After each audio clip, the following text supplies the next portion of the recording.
যদি মনে করো এটা ফটো, তবে কেবলই ফটো। আর যদি মনে করো রক্ষা কবচ, তবে তাহাই। কয়েকদিন পর উক্ত স্ত্রীলোকটির অপর এক ভক্ত শিষ্যার সহিত টেবিলের ওপর গীতা রাখিয়া পড়িতেছিলেন। সামনের দেওয়ালে যোগীরাজের সেই ফটোটি টাঙানো ছিল। এমন সময় প্রচন্ড বজ্রপাত সহ ঝড় জল শুরু হওয়ায় মহিলা দুটি ভয়ে কাতর হইয়া ফটোর সামনে করজোড়ে প্রার্থনা করিতে লাগিলেন, ঠাকুর এই বিপদ হইতে রক্ষা কর। হঠাৎ নিকটে একটি বাজ পড়িল এবং মহিলা দুটির মনে হইল তাহারা যেন ঝলসিয়া গেল। পরে মহিলা দুজনেই বলিয়াছিলেন যে বরফের চাই দিয়া কেহ যেন তাহাদের ঘিরিয়া রাখিয়াছিল। এইভাবে তিনি, মানে যোগীরাজ, শরণাপন্ন ভক্তদের সর্বদা রক্ষা করিতেন।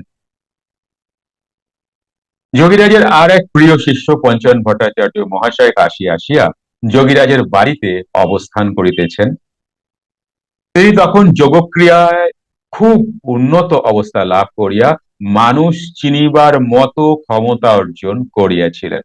তিনি একদিন সকালে গঙ্গায় স্নান করিয়া গুরুগৃহে ফিরিতেছেন।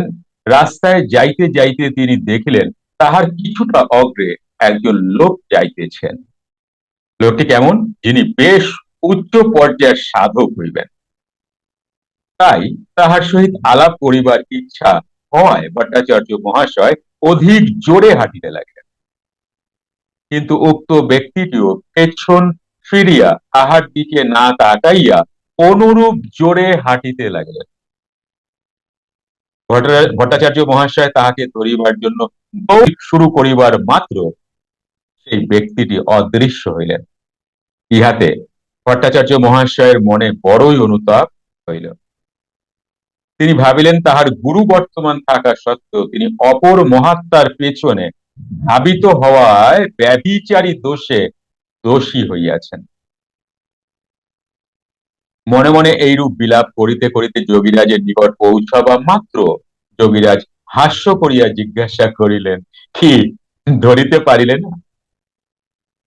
অনুতপ্ত ভট্টাচার্য মহাশয় ইহাতে আরো লজ্জিত হইয়া তাহার চরণ প্রান্তে পড়িয়া কাঁদিতে লাগিলেন।